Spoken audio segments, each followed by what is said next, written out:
Today we live in a world of toxic masculinity, where men judge each other on what it really means to be a man, and it's hurting the way they see themselves and the way they act in the world. We wanted to know what the men of UMass thought about masculinity and gender, and the role that they play in their lives. Masculine.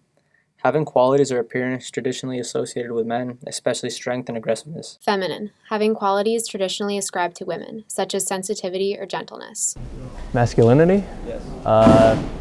Sort of manly, I guess. Alpha male, sort of. A dominance, strength. Identity that looks towards being more manly. Being able to treat people with respect, people that are immediately around you. Starting with your mom all the way down the list, family, kids, and friends. To me, masculinity is how I identify myself as a man, both how I fit into the stereotype of what a man should be, but also how secure I am with not fitting into that stereotype. I feel like a social construct that is portrayed by a lot of media. I don't know. It doesn't really mean any more or less to me than femininity. They both come from a gender binary, which, it's kind of a shitty thing. So. No, there's really no way to tell, I would say. You just have to ask him.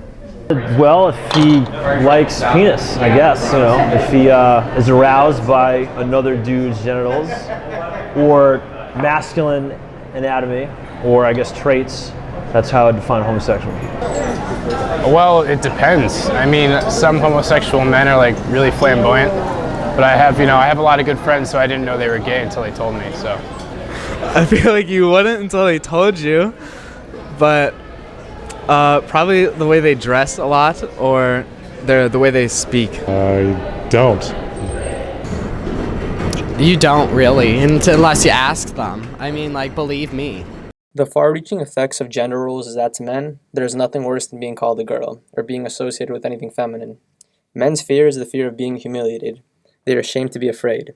Women hold such a low value in men's mind that this becomes the ultimate insult. I guess it depends on who told me I was acting like a girl, but I would probably say embarrassed, yeah. It's a cultural norm to consider that like an insult, and I guess that is demeaning to women. But yeah, it's generally an insult. I have pretty thick skin, but yeah, I guess maybe I would be offended given the circumstances. Acting like a girl, that's not, I don't think I would take offense to it at all. I think as the father of two young ladies, maybe some time back I would have taken offense to it, but now I think it's hilarious. I think it's maybe even a compliment, because I think young ladies are all a lot of fun and very smart.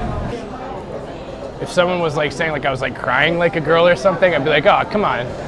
Or if they're saying I was being girly as in caring, oh, does this shirt look good on me? Someone's like, why being a girl about it? I'd be like, I don't know, it's just a question. I don't know, I'd probably shrug it off. It's kind of a nonsense thing to say nowadays. Depends. If they said I throw like a girl, I'd probably agree with them. Time I'd probably make a joke or shrug it off, not actually consider it. Honestly, it does have that backlash of oh, that's supposed to be a negative thing. It would be I'd be first of all, oh yeah, what's wrong with that? Be all when people say oh, you're a pussy, and be well, pussies are strong. What's wrong with that? Again, to embody masculinity, men feel as though they need to be the breadwinner. This often means that women in roles of leadership and power make men uncomfortable, feel that suddenly they are not the most manly one in the room. No, I would not be okay being a stay-at-home dad, because personally I like working a lot. I have this passion to work, so personally I wouldn't be a stay-at-home dad. Neither would I. Honestly, I'd rather work, and I don't mind if she worked too, but it's kind of So putting the entire load on her to support the family, to support the house. I would rather work as well. That's not something that's right. I would consider that. I would. It depends on the circumstances, I guess, where we lived, what I was able to do with hobby-wise. Most traditionally feminine activities make men feel emasculated because they fear the way other men will perceive them for taking part in these activities. In a nail salon? Yeah. I think that would be fine. I don't know. I'd be like, yeah, I guess he likes his nails. I mean, I can't really go further than that. I mean, I've never been to a nail salon. Guy in a nail salon is a guy who has money to spend on his personal upkeep. Most people grew up with other kids trying to test the boundaries and were asked to look at their fingernails. If they turned their palm up and curled their fingers in, they were straight. If they flipped their hand over and looked at their nails from an arm's length away, they were gay. Such an arbitrary test is inconclusive and creates an environment in which men are even more afraid to be associated with anything homosexual or feminine. Homophobia is the fear that men will unmask them and reveal that they do not measure up or are not real men. He's pretty good looking. Yeah, that's an attractive man. Yes. I would say so. Yeah, he's a good looking guy. The rate of male suicide is much higher than in females, with 4 in 5 suicides committed by men. Society tells men to restrict their emotions so much that often they ignore their mental health issues and turn to substance abuse to cope with or mask their emotions. My initial thoughts would be weakness. I feel that that's absolutely not a problem. I think men that are in touch with their emotions are ahead of the game as far as I'm concerned. I would go and ask him what's up because that's something that you don't see very often, and it's something I'd be very curious to know what happened. I mean, like, guys can cry too.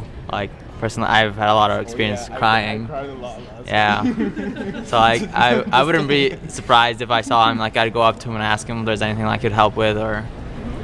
If they're crying at like a movie theater or something over like a cartoon, you might be like, come on, man. But if it's like something serious, I mean, you don't judge someone for crying. I'd think, oh no, what is he crying about? I would think, oh, that's sad. I'd be like, something must have hurt him. Or I'd be like, who hurt you? Who did this? I think it's perfectly fine for men to cry. I cried a lot when David Bowie died. Because many men find it emasculating to talk about their problems, many men don't talk about their issues and develop conditions like PTSD and depression more frequently than women do. In addition, the use of alcohol or other unhealthy coping strategies such as emotional avoidance among men experiencing male gender stress following a traumatic event may prevent them from adequately processing emotions associated with the event. Perhaps the most interesting and worrying finding is that while on average more women are diagnosed with common mental health problems than men, the rate of male suicide is significantly higher. In America alone, more than 6 million men have depression each year. It was estimated that 10% of new fathers around the world suffer from postnatal depression. Taking that first step should never be considered a moment of weakness. Instead, it shows true strength of character. 4 out of every 5 suicides are committed by men,